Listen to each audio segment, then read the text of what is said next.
ऐसे जिज्ञासा होने पर वहाँ उत्तर दिया ममे वांशो जीवलोके। अरे पूर्व पक्षी जी, ये जो सनातन जीव है मेरा ही स्वरूप है, मेरे से भिन्न नहीं है, मेरे से अभिन्न है, किंतु मनश्चेष्टानि इंद्रियाणि, इनको लेकर भिन्न जैसा व्यवहार हो रहा है, उपाधियों को लेकर, मतलब सूक्ष्म शरीर को लेकर, और उसी को लेकर वो गमनागमन हो जाता है। पूर्व शरीर का अर्थात वर्तमान शरीर, प्रारब्ध कर्म समाप्त हो जाता है, इन सबको समेट लेता है एक जगह। जैसा कोई राजा अपना जो राज्य को छोड़ करके दूसरे जगह में जाना चाहता है, अथवा कोई मधुमक्खी रानी एक जगह से दूसरे जगह जाते, उसके पीछे पीछे सब अनुकरण करते, वैसे ही यहाँ इस शरीर को छोड़ करके वो जाना चाहता है दूसरे शरीर में। तभी गृहीत्वेतानि संयाति, इन इंद्रियां मतलब उपलक्षण 17 तत्वों को ग्रहण करके, उपलक्षण ज्ञान कर्म पूर्व प्रज्ञा को लेकर चल जाता है। दृष्टांत दिया वायु का, और वे कौन है ये 9वें श्लोक में भी बता दिया। तो यहाँ तक हम लोगों ने विचार किया था। आगे जो बता रहे, ये जो सनातन जीव है, ममेवांश है, परमात्मा का अंश इव अंश सर्वत्र है, हर समय में आप प्रत्येक क्रिया कर रहे, उसके बिना कोई भी आपके अंदर एक्टिविटी नहीं हो सकती, हर समय आप देख रहे। किंतु जो अज्ञानी नहीं देख सकता है, जो ज्ञान चक्षु वाला पुरुष हर समय उसमें देखता है, उसी के लिए आगे का श्लोक आना देखिए। एवं देहगतम देहा, इस प्रकार इस देहधारी, देहधारी मतलब देह के साथ तादात्म्य हुआ, उपाधि है शरीर, कर्म के अनुसार उपाधि के साथ तादात्म्य हुआ। ऐसा जो देहधारी कौन? जीवात्मा। तो देह के साथ अटैचमेंट हुआ, तादात्म्य हुआ जीवात्मा को, शरीर से सारी क्रिया हो रही, उस समय में ज्ञानी देख रहे, ये बताने जा रहे हैं। श्लोक देखिए 10वां। उत्क्रामन्तं स्थितं वापि भुञ्जानं वा गुणान्वितं विमूढानानुपश्यन्ते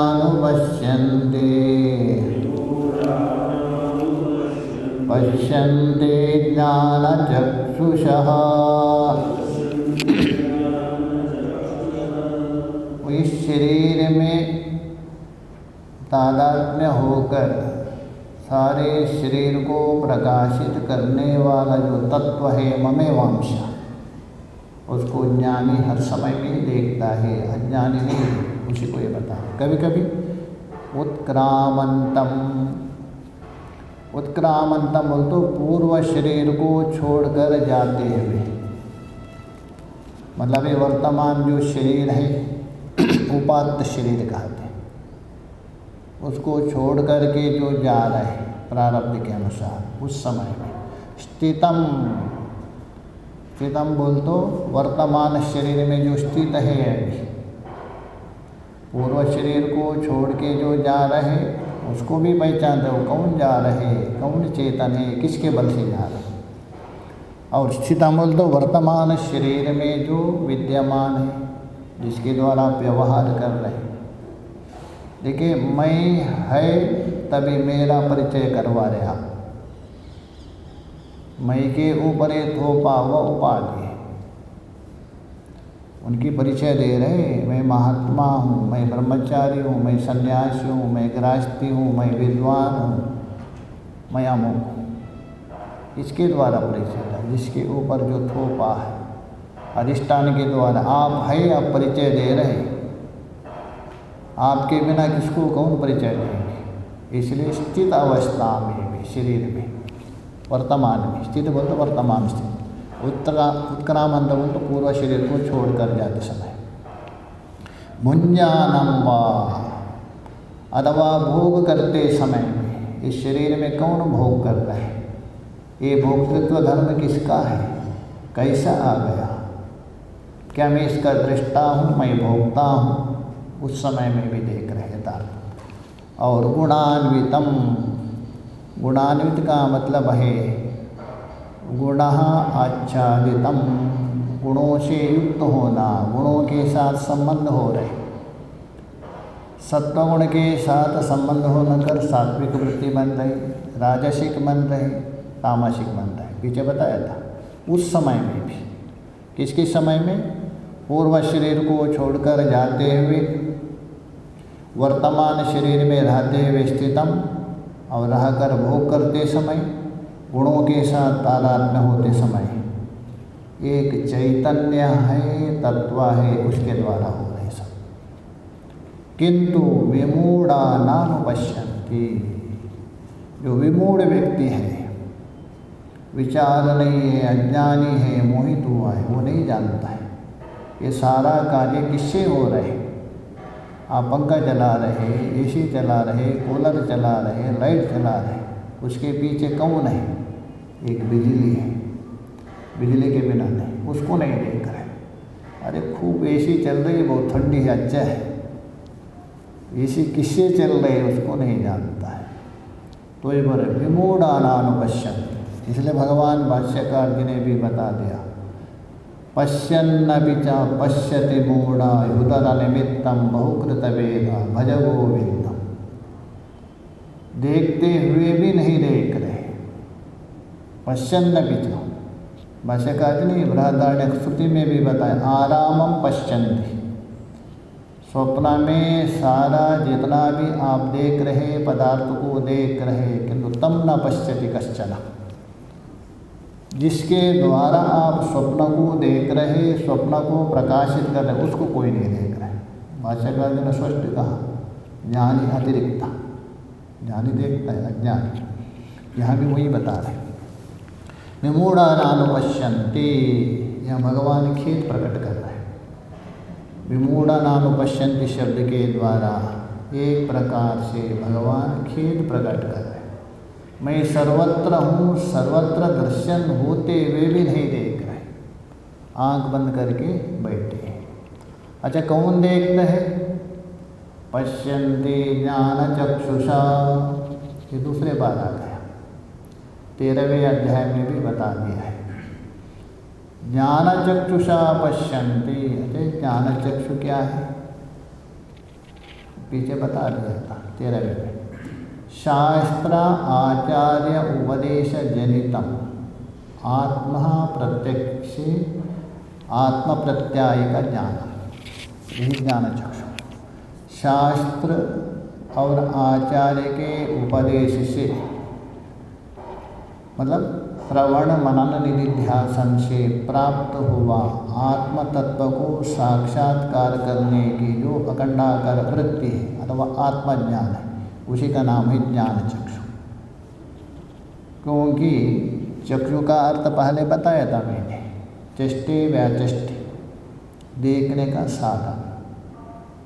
आँख से हम रूप को देख रहे, और ज्ञान चक्षु से किसको देख रहे? ज्ञान स्वरूप परमात्मा को, इसलिए वहाँ चक्षु कहा गया। शास्त्र को भी, वेद को भी चक्षु माना है, सनातन चक्षु है।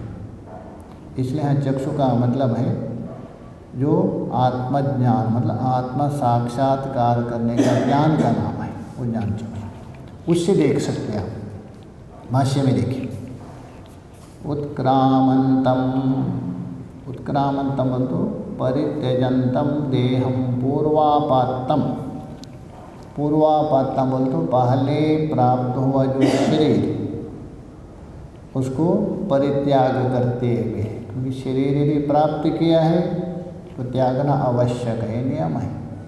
संबंध यदि है उसका वियोग विच्छेद होना है, ये निश्चय। तो इसलिए बोल रहे परित्यजन, परित्यजंतम बोल तो त्यागते हुए। किसका? देहम, कौन सा देह? पूर्वोपात्तम, पूर्व शरीर को छोड़कर जाते हुए। और स्थितम व देहे तिष्ठन्तम, वर्तमान दीजिए, वर्तमान में शरीर में रहकर सारा व्यापार कर रहे, हाथ पैर हिला रहे, बोल रहे सब। और भुंजानम व शब्दादि विषयों को भोग करते हुए, भंडारा खाते हुए सब, तो शब्दादि नाम उपलभमानम, शब्दादि बोल तो रूप रस गंध स्पर्श शब्दादि 6 इंद्रियों का, उन विषयों का भोग करते हुए को भी, और गुणान्वितम, सुख दुख मोहा के गुणे अन्वितम, सुख है दुख है मोह आदि ये गुण लेना, ये नैयायिकों का गुण, ये सत्वर जो तमो गुण नहीं, नैयायिकों गुणों का कार्यभूत लोक प्रसिद्ध गुण लेना है, सुख दुख आदि। तो सुख है दुख है राग द्वेष आदि इन गुणों से युक्त हुए को भी, अन्वितम अनुगतम, अन्वित बोल तो अनुगत, वो तप्रोत तादात्म्य हुआ, उसी का अर्थ कर संयुक्तम इत्यर्थ, उनके साथ संबंध।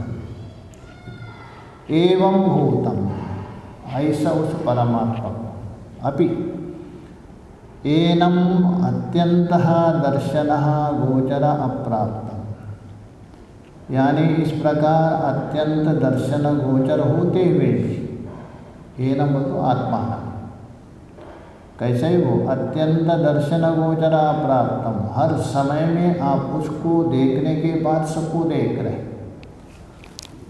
जैसा टेबल के ऊपर आप घड़ी देख रहे, जब तक आप टेबल को नहीं देखेंगे घड़ी को नहीं देख सकते, किंतु हम टेबल को नहीं देख रहे, घड़ी को देख रहे।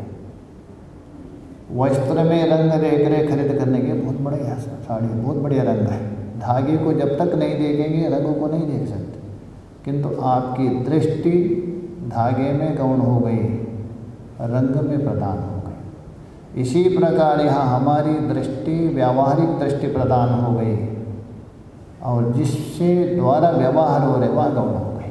यही बता रहे भाष्यकार, अत्यंत बिल्कुल दर्शन गोचर है, किसी अवस्था में, प्रकाश हो अंधकार हो, हर समय में सारे दर्शन गोचर है वो होते हुए। विमूढ़, विमूढ़ मतलब जिसकी बुद्धि मोहित हो गई विषयों के द्वारा, विचारात्मक बुद्धि नहीं है, उसी का अर्थ करें देखिए। दृष्टादृष्ट विषय भोग बला आकृष्ट चेतः, ये मूढ़। दृष्ट मतलब इस लोक, अदृष्ट बोल तो परलोक स्वर्ग आदि, सुंदर सुंदर स्वर्ग का भोग मुझे मिले, अप्सरा मिले करके। तो दृष्टादृष्ट विषय भोगा बलाकृष्ट, इन विषयों के बलपूर्वक आकृष्ट हुआ है, विषयों में बिल्कुल एकदम तादात्म्य लोलुपता, चेतः ऐसा उसका चित्त हो गया। कहने का मतलब विषयासक्त चित्त, एक शब्द से कहा, बिल्कुल विषयासक्त चित्त। तयः अनेकदः मूढ़ः, उसके द्वारा अनेक प्रकार से भिन्न भिन्न विषयों में मोहित हुआ है, इसलिए उसको भाषाकर विमूढ़ा, केवल मूढ़ा नहीं, विशेषेण मूढ़ा। सामान्य मूढ़ हो तो ठीक है, किंतु ये विशेषेण मूढ़ा। न अनुपश्यन्ति, सर्वतः अत्यंत दर्शन गोचर होने पर भी न अनुपश्यन्ति। अहो, भाष्यकार बोल रहे आश्चर्यवाचक, सामने देख रहे किंतु नहीं देख रहे। अहो कष्टम वर्तते, खेद प्रकट कर रहे, आश्चर्यवाचक है, बहुत बड़ी दुख की बात है। इति अनुक्रोशति च भगवान, भगवान आकृष्ट होकर है, सारा देख रहे, सारे व्यवहार उससे कर रहे, किंतु आप उसको नहीं जा रहे, इससे बढ़कर मूर्ख कौन है? इसलिए कहा गया सबसे बड़ा मूर्ख कौन है? जो स्वयं को नहीं पहचानता वो मूर्ख है, सबसे बड़ा मूर्ख वही माना जाता है।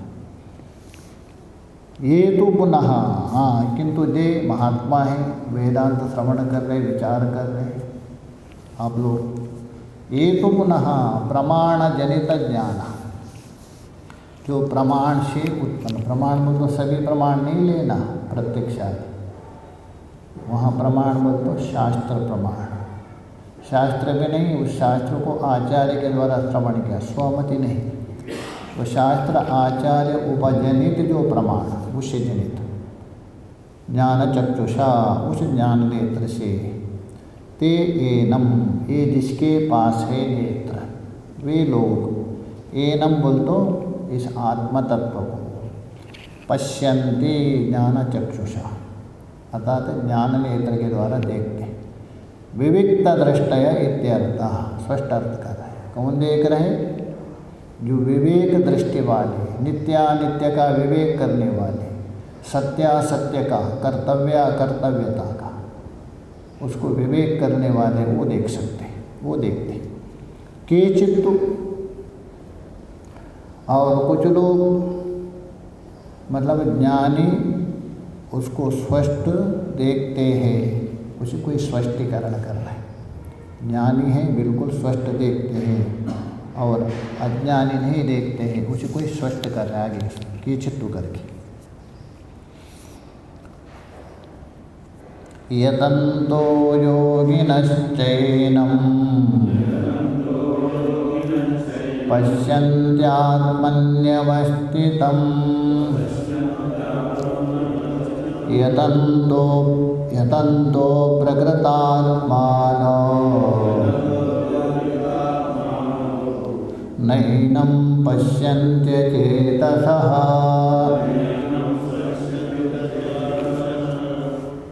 उस आत्मा को कौन देखते हैं? केचित् पश्यन्ति, केचित् को यहाँ जोड़ना। कुछ लोग देखते हैं, अनुभव करते, कौन?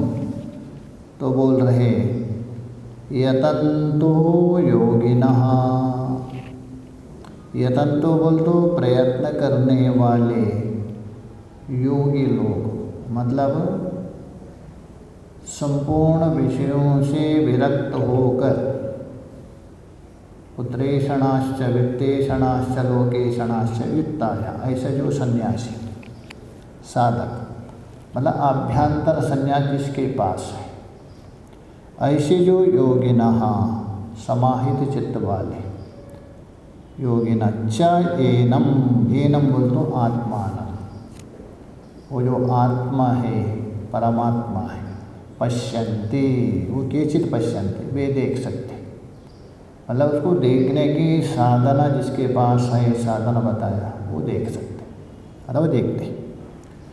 तो ये पश्यन्ति, आत्मनि अवस्थितम, कहाँ देखते? कोई बाहर देखते होंगे, अलग देखते होंगे, क्या भेद दृष्टि से देखते हैं? अन्यत्र देखते हैं। तो उत्तर दे, भेद दृष्टि से भी नहीं देखते हैं, अपने से कोई अतिरिक्त बाहर भी नहीं देखते, तो इसलिए कहाँ देखते? तो बोल रहे पश्यन्ति आत्मनि अवस्थितम, आत्मनि बोल तो अंतःकरणे स्वबुद्धो, अपने जो बुद्धि में विद्यमान है। तो केवल बुद्धि में रहता है क्या वो? नहीं नहीं, सर्वत्र है। सर्वत्र होने पर भी एक विशेष उपलब्धि का स्थान विशेष होता है। इसलिए श्रुति ने कहा मनसा एव आप्तव्यम, मनसी एव, दोनों लेना। मन के द्वारा ही जाना जाता है, मन में ही जाना जाता है। जैसा गाय का जो दूध है स्तन में उपलब्ध है, सींग में, पूंछ में नहीं है, तो सर्वत्र। इसलिए बता रहे आत्मनि, वो तो हृदय अंतःकरण में अवस्थितम, वही स्थित है, बाहर नहीं, वही देखते। ये हो गया केचित् पश्यन्ति, केचित् न पश्यन्ति।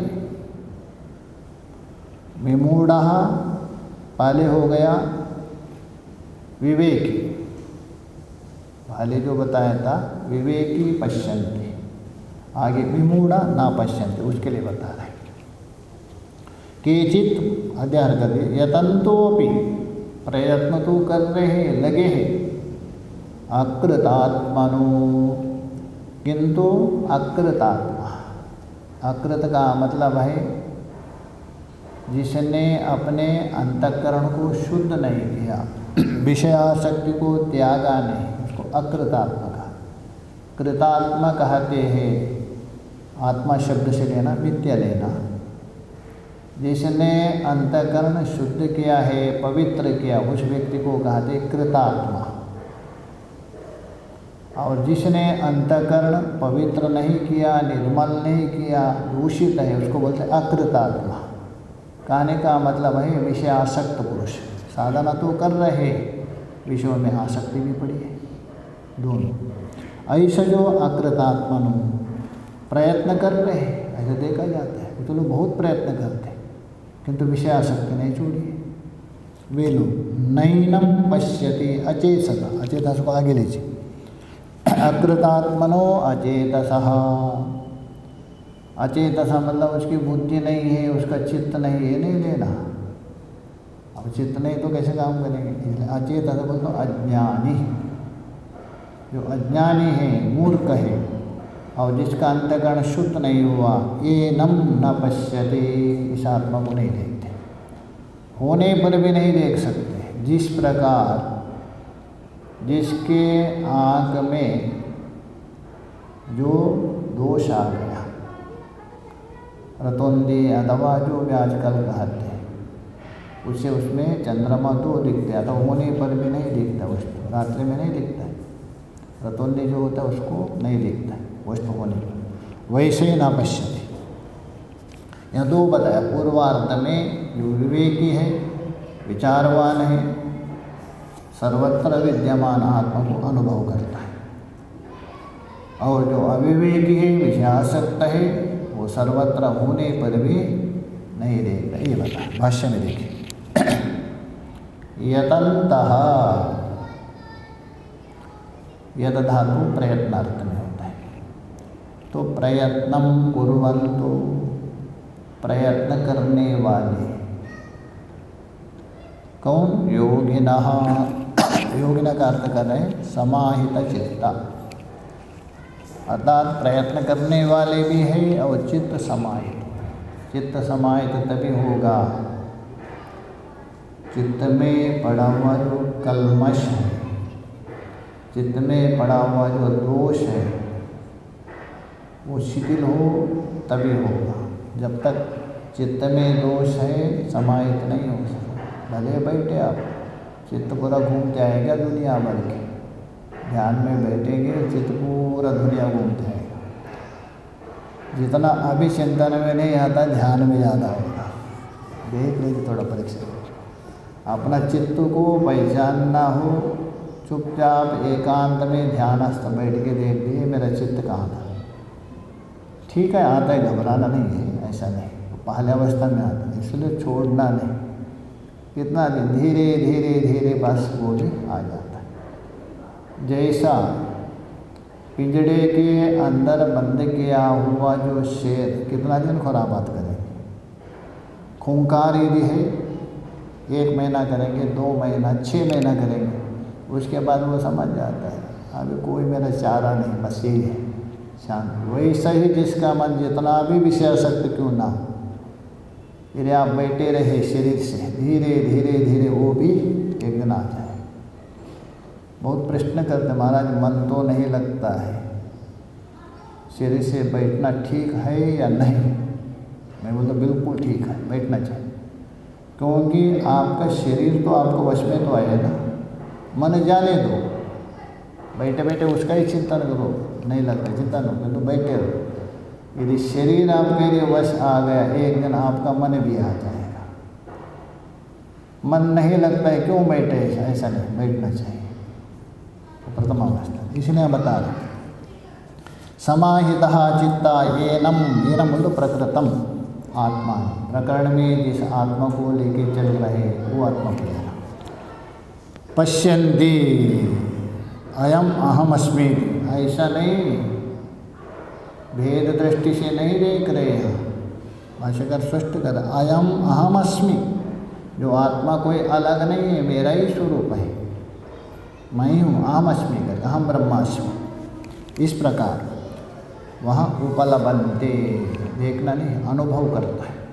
कहने का मतलब अभी तक अपने को परिच्छिन्न जीव मान के अनुभव कर रहा था, परिचिन्न भाव को छोड़ करके व्यापक अहम ब्रह्मास्मि, यही अनुभव करना ही पश्यन्ति, और कोई नहीं, दूसरा देखना नहीं है। आत्मा ने कहा देखते, स्वश्याम बुद्धो, अपने ही अंतकरण में, अपने ही बुद्धि में देखता है, बाहर नहीं, अवश्य। और दूसरा एक व्यक्ति है यतन्तापि शास्त्रादि प्रमाणे,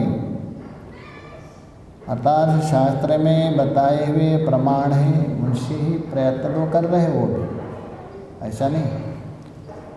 किंतु अकृतात्मनः, अकृत बोल तो असंस्कृतात्मनः तपसा इंद्रियजयेन च दुश्चरिताद अनुपरता, उसी का अर्थ कर रहे हैं। असंस्कृतात्मनः, जिसका आत्मा अंतःकरण संस्कृत नहीं हुआ है, परिष्कृत नहीं हुआ है, वो व्यक्ति तपसा इंद्रियजयेन, और जो तप है और इंद्रिय जय आदि साधना के द्वारा अपना अंतःकरण को वशीभूत नहीं किया है, क्योंकि वशीभूत किसने नहीं किया, किसके द्वारा, इनके द्वारा।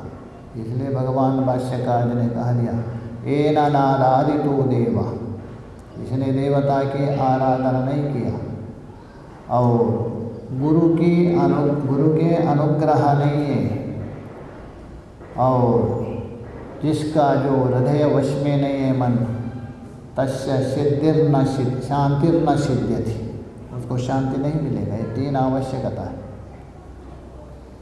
अर्थात ईश्वर की जिसने आराधना किया है, गुरु के अनुग्रह है, यस्य हृदयम न वश्य, जिसका अंतःकरण वश्य, तस्य शांतिर्न सिद्ध नहीं होगा। इसलिए यहाँ बता रहे तप है इंद्रिय जड़ के द्वारा अंतःकरण को शुद्ध नहीं किया है। दुश्चरितान अनुपरता, साधना तो कर रहे किंतु बुरे आचरण नहीं छोड़ना चाह रहे। इधर साधना भी कर रहे और बुरे आचरण भी कर रहे, अंतःकरण कहाँ से शुद्ध होगा। देखिए इसलिए शास्त्र में कहा कि आप साधना करो या ना करो, आपके अंदर दो शास्त्र ने जो निषेध किया है वो पहले पालन करो। विधि भले ना पालन करो, पहले निषेध जो किया है वो आप पहले पालन करो। तो निषेध यदि पालन किया, विधि तो अपने आप आ जाएगा बाद में। कितना दिन बैठे रहेंगे।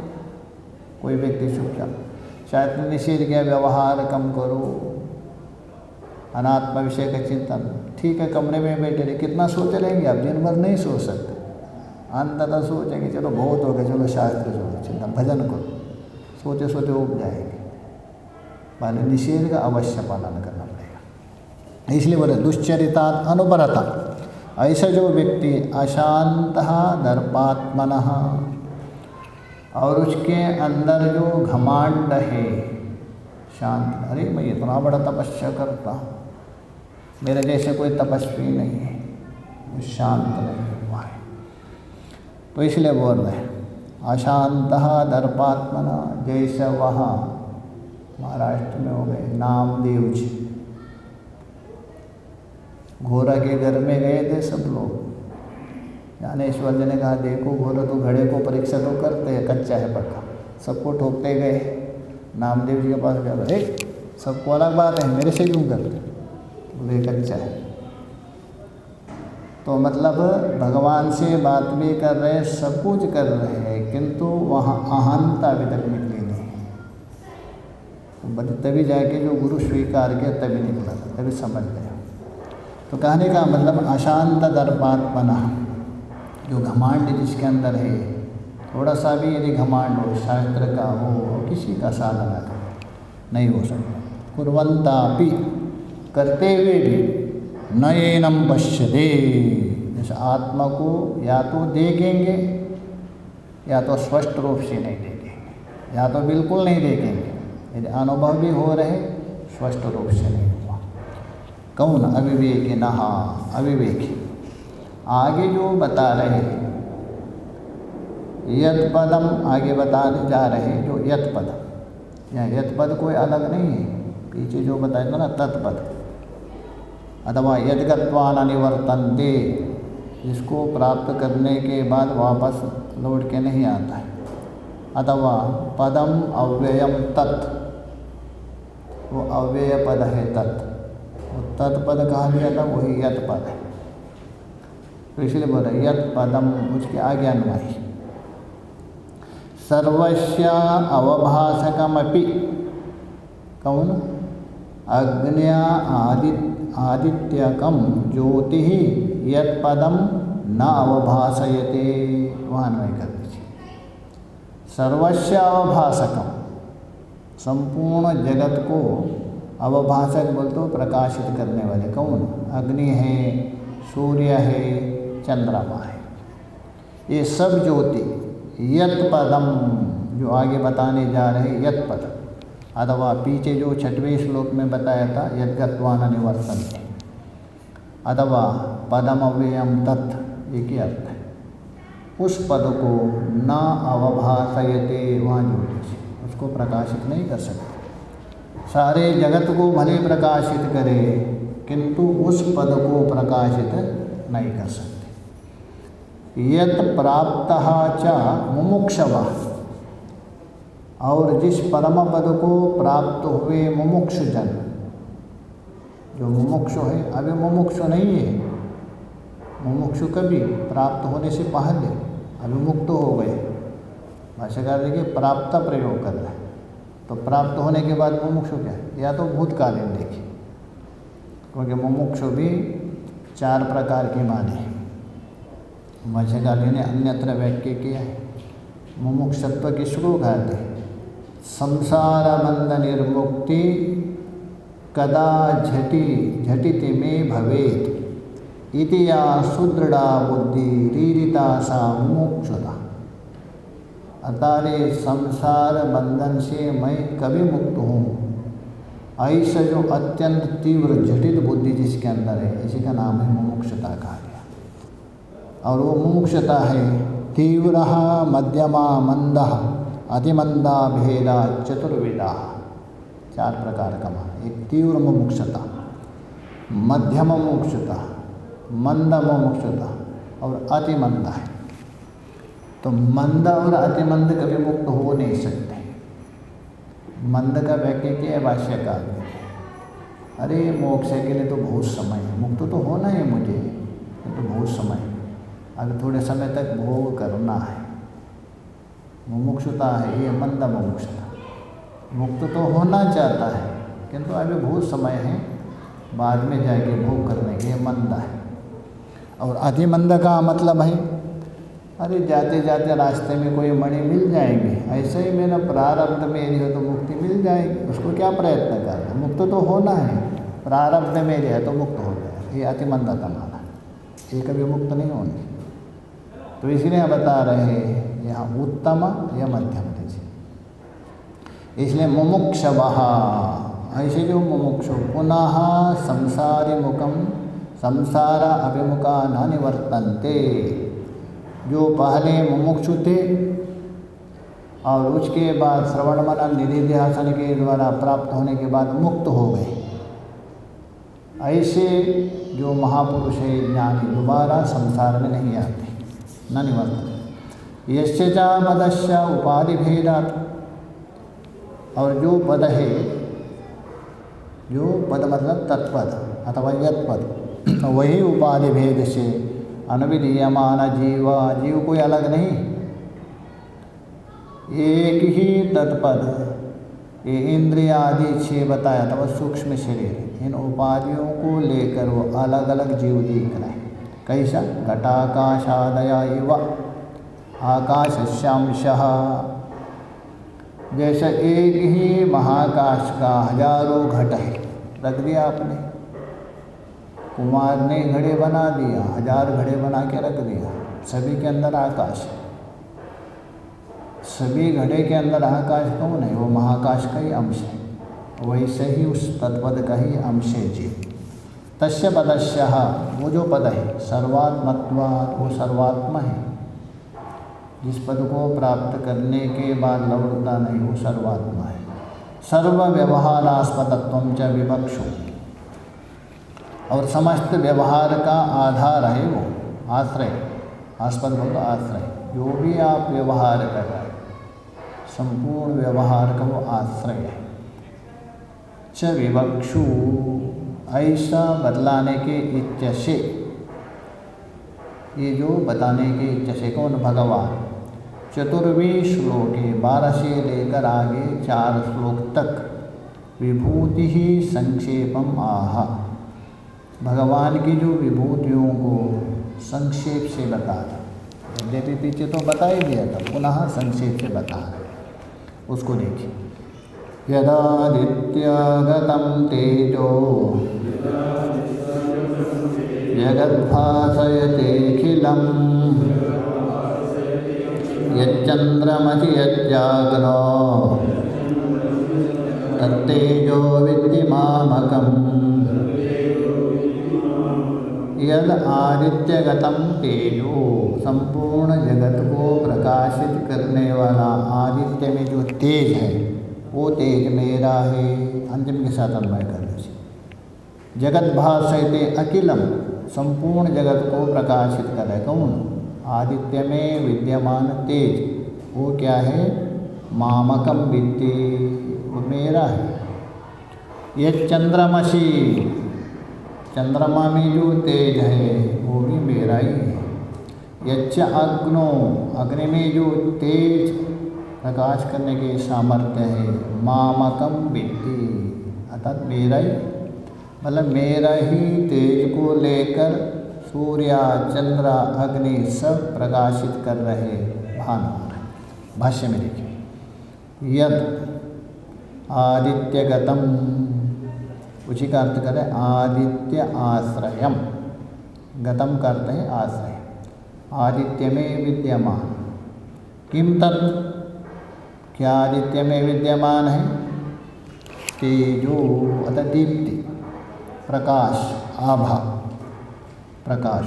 जगत भासयते, प्रकाशयति, जगत को प्रकाशित। क्या किंचित क्या? नहीं नहीं, अकेलम समस्तम, संपूर्ण जगत को प्रकाशित।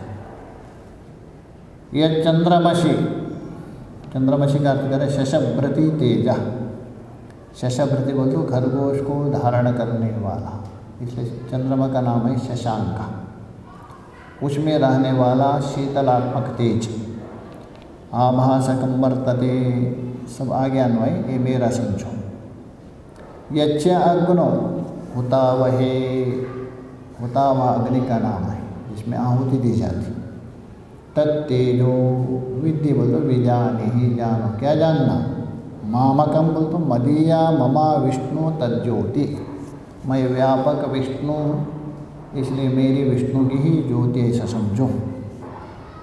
अथवा दूसरा अर्थ कर देखे, एक ही अर्थ हो गया। अथवा यद आदित्यगतम तेजः, जो आदित्य में रहने वाला तेज कौन? चैतन्यात्मकम ज्योति। आदित्य में चैतन्य कहाँ है? आदित्य में चैतन्य है, वहाँ जो है ना अस्थि भाति प्रिय रूप लेना। 5 है ना हर एक वस्तु में, तो अस्थि भाति प्रियात्मक। अथवा स्फुरति, स्फुरति होता है, सन सन होता है, वो लेना, वो चैतन्यात्मकम ज्योति। अथवा यह चंद्रमसी, चंद्रमा में जो है चैतन्यात्मक। अग्नो तत्तेजो विद्धि मामकम, तो मदीयम, अतः ये 3 अंश है मेरे हैं। आदित्य ये नाम, ये मेरा नहीं। आदित्य को देख रहे हो, वो मेरा नहीं, किंतु आदित्य अस्ति, आदित्य भाति, आदित्य प्रिया, ये मेरा है। मेरे कारण वो भान हो गए, ये लेना। विष्णु, ममा विष्णु तज्ज्योति। पूर्व पक्षी कहा रहे आप बहुत स्वार्थी हो, पक्षपाती हो। क्यों? ये जो चैतन्य है सभी में है, आपने जो बताया वो चैतन्य अस्थिभाति सभी में है। तो आदित्य है, चंद्रमा है, अग्नि में, यहाँ पक्षपात क्यों किया आपने? प्रश्न कर रहे। ननु स्थावरेषु जंगमेषु च, चाहे तो स्थावर हो, जंगम हो गए हम लोग सभी में, तत्समानम चैतन्यात्मकम ज्योति, अस्थि भाति प्रिय रूप जो है ज्योति, ये सभी में बराबर है। जैसा आदित्य अस्थि, आदित्य भाति, आदित्य प्रिय, उसी प्रकार घटो अस्थि, घटो भाति, घट प्रिय। अंतर क्या है? पुष्प है, पुष्प भानु हो रहे, पुष्प प्रिय है, भेद क्यों करते हो? तत्र कथम इदम विशेषणम, तो आप ये विशेषता क्या है? यद आदित्यगतम तेजो, आदित्य में रहने वाली चैतन्य ज्योति है, ऐसे क्यों कहा? घट में रहने वाली कहना चाहिए, दोनों में भेद क्यों किया? ये पूरा पक्ष उत्तर दे रहे हैं, बिल्कुल ठीक बता रहे हैं, मतलब आप समझदार है, बिल्कुल समझते हैं चैतन्य को, किंतु भेद इसलिए क्या बता रहे हैं? जैसा जीरो में बिजली है, 1000 वोल्ट में भी बिजली है। आप यदि कहे जीरो से तुम बढ़ो, नहीं, 1000 अथवा 100 से पढ़ो, भेद क्यों करते हो? अतः उस उपाधि को लेकर कोई बता देगा। न ये से दोष सत्वादित्यादि, देखिए सत्व गुण अधिक है, आदित्यादि में सत्व प्रधान है, घटादि में सत्व प्रधान नहीं है। आधिक्य सत्व आधिक्यात्, आधिक्य उपपत्थे, स्वच्छता के अधिकता होने से उसमें अधिकता संभव है। चैतन्य यद्यपि बराबर है, किंतु जहाँ जहाँ स्वच्छता है वह अधिक होता है। जैसा आप पत्थर के सामने खड़े हो, वहाँ भी आपका प्रतिबिंब पड़ रहा है, दीवार के सामने हो वहाँ भी पड़ रहा है, जल के सामने खड़े हो वहाँ भी पड़ रहा है, दर्पण के सामने वहाँ अंतर है कि नहीं? दर्पण में बिल्कुल स्पष्ट, धागा हो तो भी दिखेगा छोटा सा, जल में थोड़ा दिखेगा, दीवार और पत्थर में नहीं दिखेगा। दोष किसका है? उस उपाधि का दोष, आपका मुख का नहीं। वैसा ही बता रहे। आदित्य आदिशु ही सत्वस्य अत्यंत प्रकाशम, आदित्य आदि में सत्व गुण अत्यधिक है। अत्यंत भास्वरम, इसलिए अत्यंत क्या है? भास्वर बोल तो प्रकाशक है। अतः तत्र आदित्य है, चंद्रमा है, अग्नि आदि में एवं आविष्कारम अत्यंत प्रत्यक्ष भाषित होता है, उसमें अत्यंत प्रत्यक्ष रूप से भान होता है। घटपट आदि में भान तो होता है, इतना नहीं। जिस प्रकार आपका मुख दर्पण में स्पष्ट भान होता है, उतना जल और उतना भी घट में नहीं होता है। ज्योति इति तद विशेष, यही विशेषता है। चैतन्य को लेके विशेषता नहीं, उपाधि को लेके विशेषता। न तो तत्र एव तद अधिकम, यह बात नहीं कुछ ब्रह्म ज्योति उसमें ही अधिक है, ऐसी बात नहीं, वो सब में समान है। अधिकता आ रही उपाधि के कारण, ये अंतर है। इति उसको स्पष्ट कर, यथा ही लोके, जैसे लोक में, तुल्ये अपि मुख संस्थाने, जैसे लोक में मुख संस्थाने अर्थात आपका मुख के सम्मुख, संस्थान बोल तो मुख के सामने, तुल्य होने से कौन कौन? काष्ठ कुड्यादो मुखम आविर्भवति न, लकड़ी के सामने खड़े हो गए, दीवार के सामने खड़े हो गए, अथवा जल के सामने और दर्पण के सामने होने पर भी, जिस लकड़ी है, दीवार है और पत्थर है, इनमें न आविर्भवती, आपका मुख उसमें प्रकट नहीं होता है, दिखता नहीं। आदर्शादु, दर्पण है अथवा चमचमाते हुए तलवार हो अथवा जल हो शुद्ध, उनमें क्या है? मुख भान होता है। स्वच्छ है, स्वच्छांतरे च, स्वच्छ अथवा स्वच्छतर, जल है स्वच्छ है, उसमें थोड़ा दिखेगा। चमचमाता हुआ तलवार भी स्वच्छ है, उसमें भी देखेगा, किंतु स्वच्छतर हो गया दर्पण, उसमें स्पष्ट मुख दिखेगा। अब ये दोष किसका है? आपका मुख का है क्या? मुख तो वही, किंतु उन उपाधियों का भेद है। इसलिए बोले तारतम्येन आविर्भवति, जिस प्रकार वह उपाधियों में स्वच्छतम, उसके भेद से आपका मुख का प्रतिबिंब अलग देख रहे हैं, वैसा ही आदित्य, अग्नि और सूर्य और घटपट आदि में यहाँ सत्वगुण का तारतम्यता है। तो इसलिए आदित्य में विशेष ज्योति कहा, परमात्मा में न कोई विशेषता है, सभी में बराबर है। ये भेद आ रहे उपाधि के कारण, अतः कोई दोष नहीं। आगे के विचार हम आगे। ओम पूर्णमदः पूर्णमिदं पूर्णमुदच्यते पूर्णस्य पूर्णमादाय पूर्ण